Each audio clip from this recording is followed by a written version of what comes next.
Imagine you woke up today. You're sitting there, probably cozy. You're scrolling on a screen. You're eating a snack. You have a mild caffeine dependency. You have a name. You have shoes. And you have an alarm clock you hate.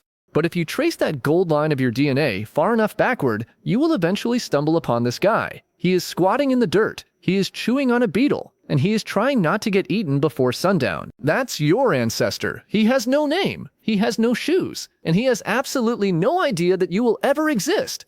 You are his distant descendant with a high-speed internet connection and an existential crisis. But here is the terrifying reality. If that guy had tripped at the wrong moment, your entire existence evaporates. If he had caught a nasty sneeze, your entire existence evaporates. If he had failed to find a mate, your entire existence evaporates. You are not just lucky. You are the final byproduct of a ridiculous 300,000-year chain of violent coincidence and stubborn biology. Throughout our long, messy story, humanity has run a brutal gauntlet of extinction-level events, and 74,000 years ago, we didn't just come close to losing.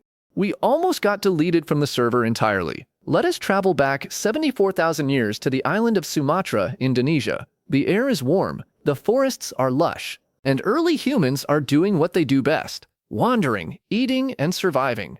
Then, the ground begins to hum. It is a deep, low-frequency rumble. It vibrates through the bones of every living creature for miles. Mount Toba didn't just erupt. It tore the earth wide open. It was a supervolcanic eruption, so massive it defies modern imagination.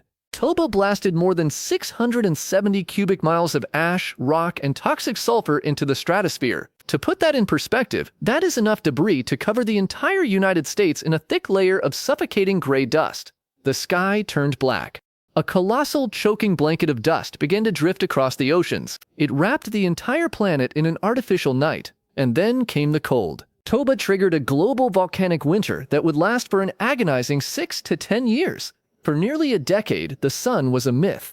Sunlight was blocked so severely that day looked like twilight, and night was absolute, suffocating darkness. The global temperatures crashed by up to 27 degrees Fahrenheit. That is a sudden 15 degrees Celsius drop worldwide. It happened practically overnight. Without sunlight, plants could not photosynthesize.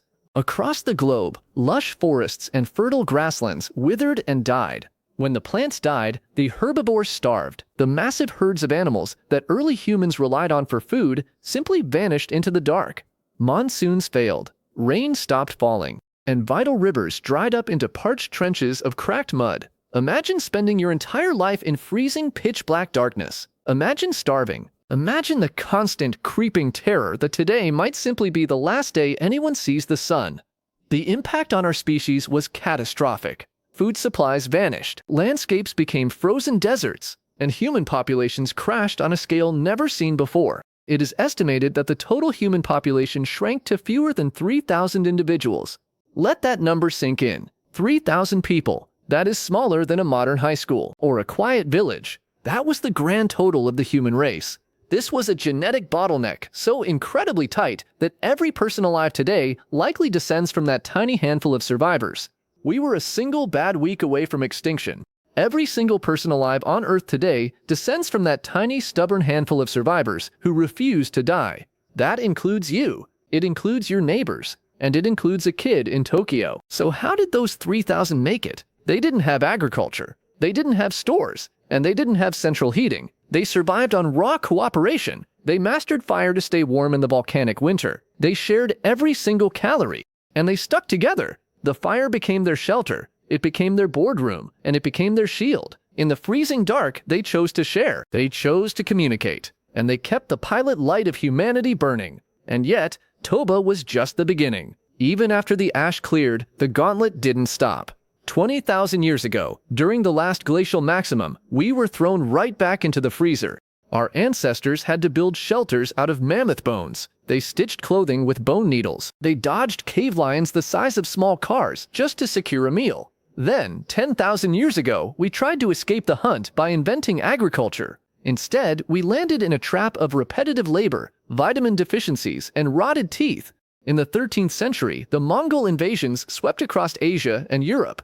They wiped out entire cities. They deleted roughly 10% of the world's population. And in 1347, the Black Death swept through. It turned survival into a literal lottery. It wiped out up to 60% of Europe.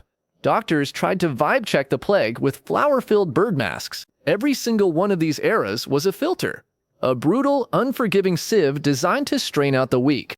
And somehow, your specific ancestors slipped through every single loop. So, the next time you feel like you aren't successful or enough by the standards of a society we literally made up last Tuesday, you woke up today. Your heart is beating. The blood of the 3,000 volcanic winter survivors runs in your veins. The blood of the mammoth hunters runs in your veins. The blood of the plague survivors runs in your veins. They didn't build this modern machine. You are the miracle they fought the universe for. Thanks for watching, and remember to hit subscribe.